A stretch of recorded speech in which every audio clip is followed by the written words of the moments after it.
There is something uniquely unsettling about a prophecy that refuses to stay buried, not because it predicts the future, but because it lingers in the present.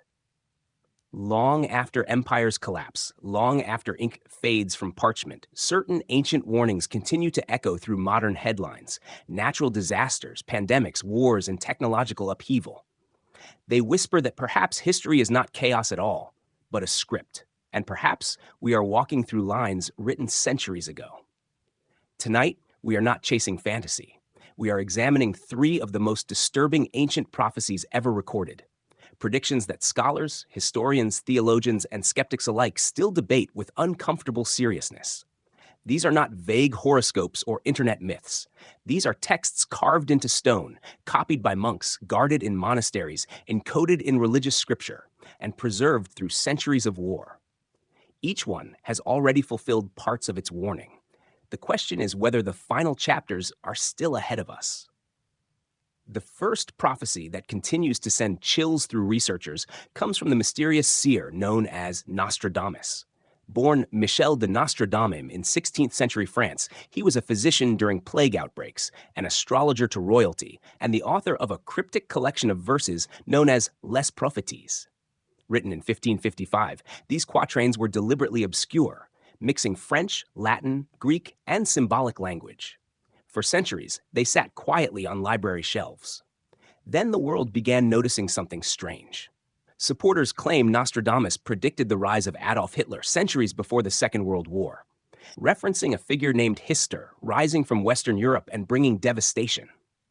Others argue he foresaw the Great Fire of London, the French Revolution, the atomic bomb, and even the attacks of September 11. Critics insist these interpretations are retrofitted, shaped after events occur. But what unsettles even skeptics is not specific names. It is the pattern of apocalyptic imagery recurring throughout his verses. He repeatedly describes fire raining from the sky, cities drowning, great wars between East and West, and a final global confrontation triggered by religious and political fanaticism. Modern researchers, using digital textual analysis, have revisited his original manuscripts, stripping away centuries of mistranslation. They note recurring references to climate irregularities, famine, and disease spreading across continents.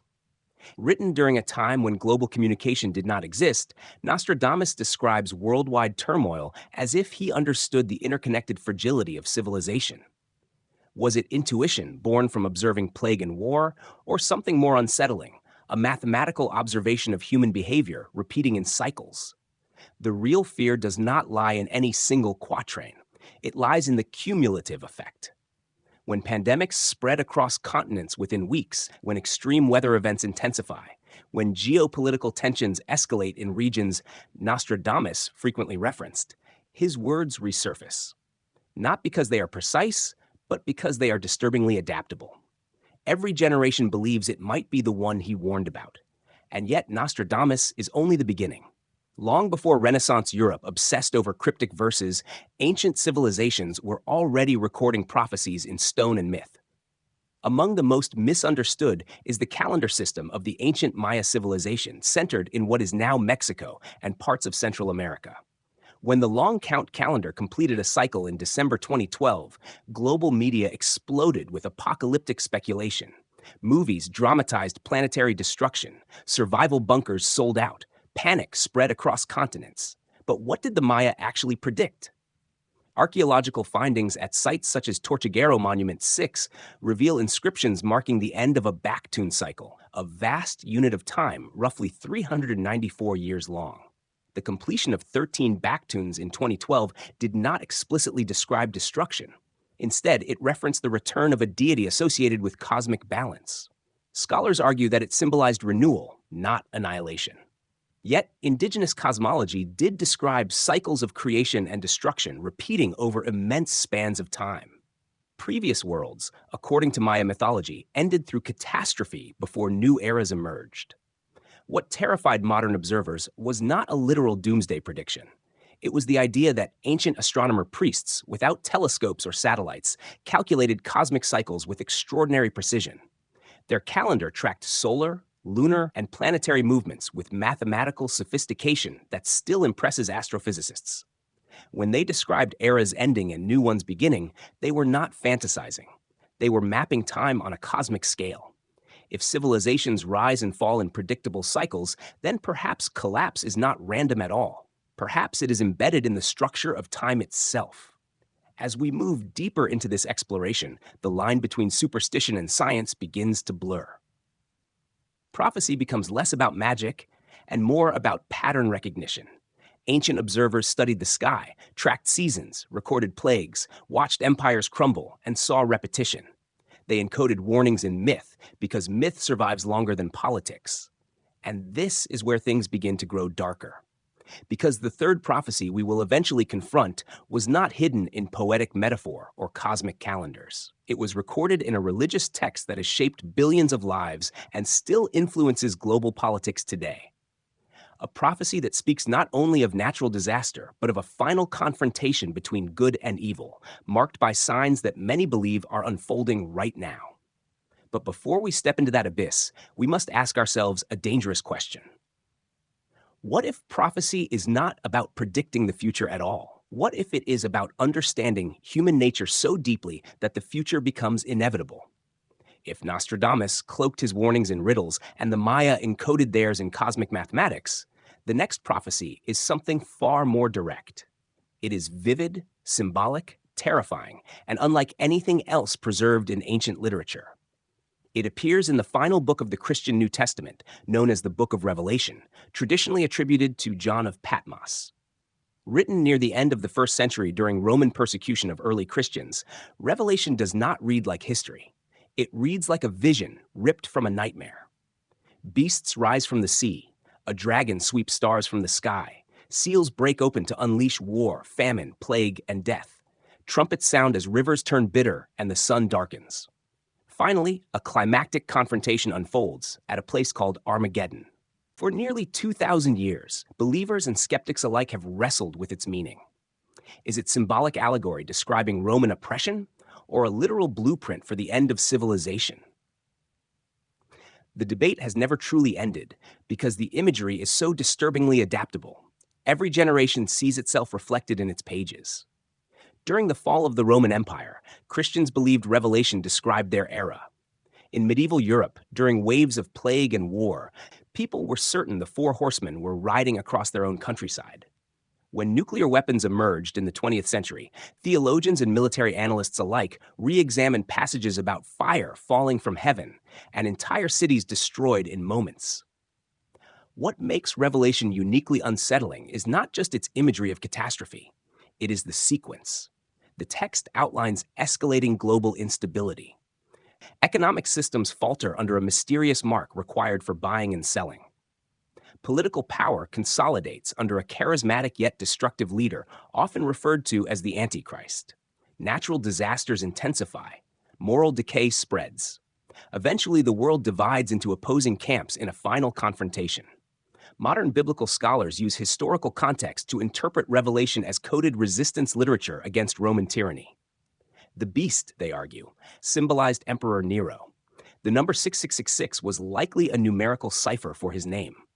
Armageddon referenced a symbolic battleground in ancient Israel. This academic view sees the text as deeply political but confined to its time. Yet something continues to disturb readers. Revelation speaks in global terms. It describes commerce affecting all nations, environmental disasters affecting oceans and rivers worldwide, and a communication network where every tribe and tongue witnesses unfolding events. In the 1st century, such global interconnectedness was unimaginable.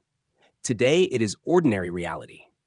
When pandemics disrupt international supply chains, when climate change intensifies wildfires and floods across continents, when digital systems control financial transactions, parallels feel less poetic and more structural.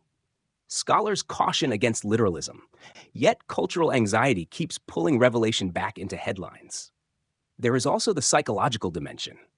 Revelation taps into archetypes deeply embedded in human consciousness: the fear of collapse, the fear of tyranny, the fear that technological advancement might outpace moral development. The text channels these anxieties into cosmic imagery, transforming political crisis into spiritual warfare. Recent interdisciplinary research, blending theology, anthropology, and cognitive science suggests apocalyptic narratives serve a social function. They prepare communities for uncertainty. They offer moral frameworks during chaos. But they can also intensify fear when interpreted rigidly. And this is where prophecy becomes powerful, not because it predicts inevitable doom, but because it shapes behavior. Throughout history, groups convinced they were living in the end times acted differently. Some withdrew from society. Others became politically radical. Some sought peace. Others anticipated conflict. Belief itself altered outcomes. Yet, even if revelation is symbolic, its influence on geopolitics cannot be ignored. In parts of the modern world, interpretations of this ancient text still influence foreign policy perspectives, attitudes toward the Middle East, and perceptions of global conflict. Prophecy does not simply describe events, it participates in them. What makes this prophecy particularly chilling is that it does not merely describe disaster. It describes transformation. After destruction comes a new heaven and a new earth. After chaos comes renewal. The narrative arc mirrors ancient cyclical cosmologies like those of the Maya. Destruction is not the end, it is a threshold. And here we begin to see a pattern emerging between all three prophecies we are exploring. They are not isolated predictions. They are reflections of a deeper human intuition that civilizations move through cycles, rise, flourish, corrupt, collapse, renew. But there is still one prophecy left. And unlike Nostradamus or Revelation, it was not written in poetic metaphor or spiritual allegory alone. It was tied directly to astronomical events, political shifts, and technological upheaval. It speaks of an era when knowledge increases dramatically, when travel accelerates, when global tension peaks, and when humanity stands on the edge of unprecedented power. Some researchers argue that parts of this prophecy are unfolding with astonishing precision. If that is true, then we are not simply reading history, we are standing inside it. The third prophecy does not roar with dragons or burn with celestial fire. It is quieter, more restrained. Yet in many ways, it is the most unsettling of all because it speaks directly to the age we are living in now. It appears in the ancient Hebrew text known as the Book of Daniel, traditionally attributed to the prophet Daniel during the Babylonian exile in the 6th century BCE. Unlike Revelation, which unfolds as a cosmic vision, Daniel blends historical narrative with prophetic symbolism. It describes empires rising and falling in a sequence represented by statues of different metals and beasts emerging from the sea. Many historians agree that portions of Daniel accurately correspond to successive empires, such as Babylon, Medo-Persia, Greece, and Rome. That alone would not be unusual, as prophetic writing often reflects contemporary political realities. But one specific passage continues to ignite debate among scholars, theologians, and futurists alike. In Daniel chapter 12, the text speaks of a distant future, when many will travel back and forth and knowledge will increase. It also describes a time of unprecedented distress, unlike any before it. For centuries, this line was interpreted metaphorically, referring to spiritual knowledge or religious teaching spreading more widely. But in the modern era, interpretations shifted dramatically. For most of human history, travel was slow and dangerous. Knowledge advanced gradually across generations. Then, within a span of barely 2 centuries, humanity leapt from horse-drawn carriages to supersonic aircraft, from handwritten manuscripts to instantaneous global communication networks. Information now doubles at speeds that even scientists struggle to measure. Artificial intelligence processes data faster than any human mind. Satellites circle the Earth, providing real-time imagery of every continent. Billions of people carry devices capable of accessing nearly the sum of recorded human knowledge in seconds. It is difficult to read Daniel's words about travel increasing and knowledge multiplying without feeling a strange resonance. Was it coincidence, poetic symbolism, or something more profound about recognizing inevitable human progression? The prophecy also references sealed knowledge that would be opened in the time of the end. Some theologians interpret this as scientific discovery, unlocking mysteries of physics, genetics, and cosmology. Over the last century, humanity has decoded the structure of DNA, split the atom, mapped the cosmic microwave background, and detected gravitational waves. We have peered into black holes and edited genetic code. Knowledge once considered divine has become laboratory procedure. Yet alongside this explosion of knowledge has come unprecedented vulnerability. Nuclear arsenals remain capable of destroying civilization multiple times over. Climate systems destabilize under industrial pressure. Digital infrastructure exposes societies to cyber warfare and misinformation at a global scale. Technological power has outpaced ethical consensus. Daniel's prophecy also speaks of a final period of intense geopolitical tension centered around regions historically associated with ancient Israel and surrounding powers. Scholars debate whether these passages referred to conflicts between Seleucid and Ptolemaic empires in antiquity. But the language describing the culmination of history leaves room for broader interpretation. It suggests a convergence point where political ambition, military capability, and spiritual ideology collide. Modern analysts who examine long-term historical cycles often reach similar conclusions without invoking prophecy. Civilizations expand until resource strain, inequality, and external pressures trigger instability. Technological revolutions disrupt social structures. Communication networks amplify unrest. Power concentrates, conflict escalates. The pattern repeats across millennia. What makes Daniel uniquely compelling is not that it predicts specific modern technologies. It is that it describes acceleration, a compression of events, a sense that history moves slowly for centuries, then rapidly intensifies near a threshold moment. We are undeniably living in an age of acceleration. Scientific breakthroughs that once took lifetimes now occur within years. Political movements form overnight through digital platforms. Cultural shifts ripple across continents within hours. Crises cascade through interconnected systems at a pace unimaginable to ancient observers. Skeptics argue that every generation believes it lives at a pivotal moment. That perception itself may be a cognitive bias.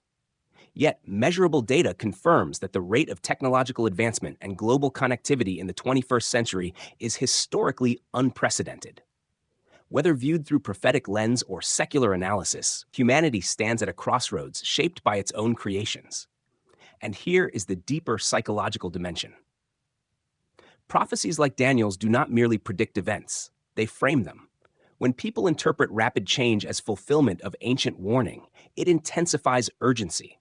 It shapes political discourse. It influences policy, culture, and even personal identity. But perhaps the most chilling element of Daniel's vision is not the increase of knowledge or travel. It is the acknowledgement of distress unlike any before it. That phrase echoes through history whenever global crises converge. World wars, pandemics, economic collapse, environmental disaster. Each era wonders if it has reached the prophesied threshold, and yet humanity continues, which raises a profound possibility. What if these prophecies are not linear predictions of inevitable doom, but mirrors reflecting recurring cycles amplified by human innovation? If Nostradamus warned of fire and fanaticism, if Revelation depicted systemic collapse and transformation, and if Daniel foresaw accelerated knowledge and tension, then all three converge on one central theme. Humanity's greatest strength, its capacity for intelligence and ambition, is also its greatest risk. We have examined the texts. We have explored historical context. Now we must step back and confront the deeper question. Why do these ancient prophecies still grip modern minds with such intensity? By now, a pattern has emerged. Three prophecies from vastly different cultures and eras, separated by language, geography, and worldview, yet circling the same gravitational center. Cycles of rise and collapse, accelerating knowledge, global conflict, moral instability, catastrophe followed by renewal. The unsettling part is not that they predict disaster. It is that they describe dynamics that repeatedly surface in human history. So, why do these ancient warnings refuse to disappear? Part of the answer lies in psychology. Human beings are storytelling creatures. We search for narrative in chaos because randomness is intolerable to the mind. When pandemics spread or wars erupt, we instinctively look for meaning. Prophecy offers structure. It transforms uncertainty into sequence. It suggests that events are not spiraling without purpose, but unfolding within a larger arc.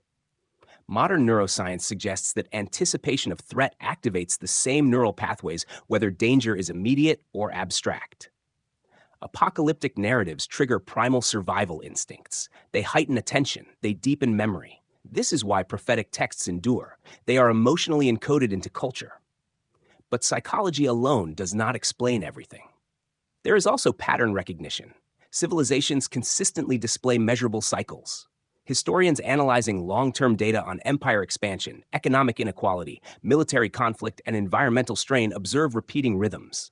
Power centralizes, resources deplete, internal division grows, external threats intensify. Eventually, systems fracture, not always through singular cataclysm, but through cumulative stress. Ancient observers did not have statistical modeling or satellite data, but they had memory. Oral tradition preserved collective trauma. Flood myths appear across cultures, not because one global flood necessarily occurred in the modern sense, but because regional catastrophes imprinted deeply on societies. Volcanic eruptions, droughts, plagues, invasions. Each generation encoded survival lessons into mythic form. When the Maya described previous worlds destroyed before renewal, they were not inventing fantasy. They lived in a region vulnerable to drought cycles linked to climate variability.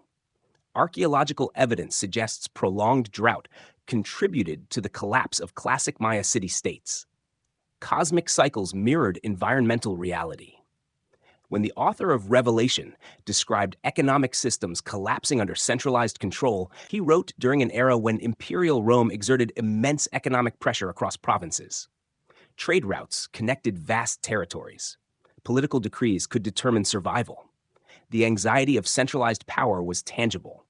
When Daniel spoke of knowledge increasing and tension rising, he lived amid imperial conquest and cultural displacement. Empires expanded rapidly. Information flowed along trade networks, such as early precursors to what later became the Silk Road. Acceleration was relative but perceptible. In every case, prophecy crystallized observation. And yet something deeper lingers. Modern scientific analysis confirms that humanity has entered a period often referred to as the Anthropocene, an era in which human activity significantly shapes planetary systems. Atmospheric carbon levels exceed pre-industrial baselines. Biodiversity declines at measurable rates. Ocean temperatures rise. These are not mythic abstractions. They are quantifiable trends. At the same time, artificial intelligence, biotechnology, and quantum computing introduce capabilities that previous generations would have considered supernatural. The speed of transformation compresses centuries of development into decades. We are both creators and destabilizers. This convergence creates a psychological tension remarkably similar to apocalyptic literature. Rapid knowledge growth combined with existential vulnerability, power without complete foresight, global interdependence coupled with political fragmentation. The eerie resonance between ancient prophecy and modern reality does not require supernatural explanation. It may simply reflect a recurring structural truth. When societies reach high complexity, they become fragile. The more interconnected systems become, the more cascading failure becomes possible. Yet prophecy persists because it does more than describe collapse. It promises resolution. Revelation ends with renewal. Daniel ends with restoration. Maya cosmology continues beyond each destroyed era. Even Nostradamus, in some interpretations, hints at reconstruction after chaos. The message beneath the fear is continuity. This duality explains why apocalyptic fascination remains so powerful. It allows societies to confront dread while maintaining hope. It provides narrative closure to otherwise open-ended uncertainty. But there is one final layer to examine. Prophecy can become self-fulfilling. When populations believe collapse is inevitable, they may unconsciously accelerate it. When leaders frame geopolitical tensions as destined confrontation, diplomacy narrows. When environmental warnings are interpreted as unavoidable apocalypse rather than urgent call to action, paralysis replaces innovation. Conversely, when prophetic narratives are interpreted as cautionary rather than deterministic, they can inspire resilience. Many social reform movements were fueled by apocalyptic urgency. Abolitionists, civil rights leaders, environmental activists often framed their struggles within language of moral reckoning. The power of prophecy lies not only in prediction, but in perception. Which brings us to the most important question of all. Are we witnessing fulfillment, or are we witnessing humanity confronting the consequences of its own design, repeating patterns long recognized by ancient observers? After examining these three ancient prophecies, one uncomfortable truth remains. None of them give us a date. None of them provide coordinates. None of them declare with certainty that a specific year marks the end. Instead, they describe conditions, patterns, escalations, human behavior under pressure. That detail matters more than anything else. Throughout history, people have repeatedly claimed that their generation stood at the edge of final fulfillment. Medieval Europe believed the plague signaled the last days. 19th century preachers declared industrialization the rise of the beast. During the Cold War, nuclear tension felt indistinguishable from Armageddon. Yet humanity endured each crisis, reshaped itself, and continued forward. So what makes the present era feel different? It is not merely war, disease, or political division. Those have always existed. It is scale and speed. Globalization has woven every nation into a tightly connected network. A financial shock in one region ripples worldwide within hours. A virus crosses oceans in days. A political conflict triggers economic instability across continents. Climate events once considered regional now influence planetary systems. When Daniel spoke of knowledge increasing, perhaps he was describing an inevitability of human curiosity. When Revelation described systems of commerce binding nations together, perhaps it was an observation of empire expanding to its logical extreme. When the Maya described cycles resetting after imbalance, perhaps they recognized ecological fragility centuries before modern science quantified it. The convergence of these themes in our era feels ominous because we possess tools capable of both unprecedented creation and unprecedented destruction. Artificial intelligence can accelerate medical breakthroughs and also destabilize information ecosystems. Biotechnology can cure genetic disease and also introduce ethical dilemmas never before imagined. Nuclear arsenals still exist, silent reminders that civilization balances on deterrence rather than elimination. Yet here's the paradox that ancient prophecy rarely emphasizes directly. Humanity also adapts. After world wars, international institutions formed to prevent repetition.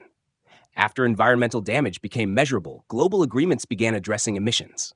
After pandemics, medical science accelerated vaccine development at record speed. Each crisis generated innovation alongside suffering. If prophecy is pattern recognition, then it may also include this recurring counterpattern. Collapse is never total. Renewal follows. Knowledge increases not only in destructive capability, but in awareness. There is another dimension often overlooked in apocalyptic discourse. Ancient texts were written in symbolic language because symbols endure. They allow reinterpretation. They survive regime change. They adapt to new contexts. That adaptability keeps prophecy alive. But it also means prophecy is never fixed. The book of Revelation can be read as a warning against tyranny rather than a script for inevitable catastrophe. The book of Daniel can be read as encouragement that oppressive empires eventually fall. Maya cosmology can be understood as a reminder that imbalance invites correction. Nostradamus may reflect human cycles of conflict rather than supernatural foresight.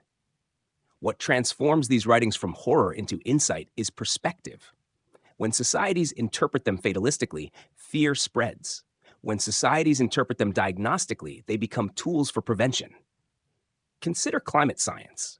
Data warns of destabilization if emissions continue unchecked. That warning is prophetic in structure. It describes consequences based on pattern. Yet, it does not guarantee outcome. Policy decisions, technological innovation, and collective behavior alter trajectories. The prophecy of environmental collapse is conditional. The same applies to geopolitical tension. Escalation is possible. De-escalation is also possible. History contains examples of both. Perhaps the most chilling aspect of ancient prophecy is not that it predicts destruction, but that it reveals how often humanity walks close to the edge of it. And yet here we are. Civilizations have collapsed before. Libraries burned, cities fell. Knowledge was lost and later rediscovered. But human consciousness persisted. Language evolved. Art reemerged. Science rebuilt itself from fragments. The fear embedded in prophecy may ultimately serve a purpose. It keeps vigilance alive. It reminds each generation that complacency invites instability. So when we ask whether we are living in the age foreseen by Nostradamus, envisioned by John of Patmos, or anticipated by Daniel, perhaps the better question is this: are we repeating cycles unconsciously, or are we finally aware enough to break them? Ancient seers looked at the sky and saw patterns. They watched empires and saw repetition. They encoded warnings into verse and vision so that future generations would recognize familiar danger signs. Now we are the future they imagined. The world is not ending tonight, but it is always changing, always balancing between creation and collapse. Prophecy does not trap us in fate. It confronts us with responsibility. The most terrifying possibility is not that ancient predictions are coming true. It is that they always could. And what happens next has never been written in stone.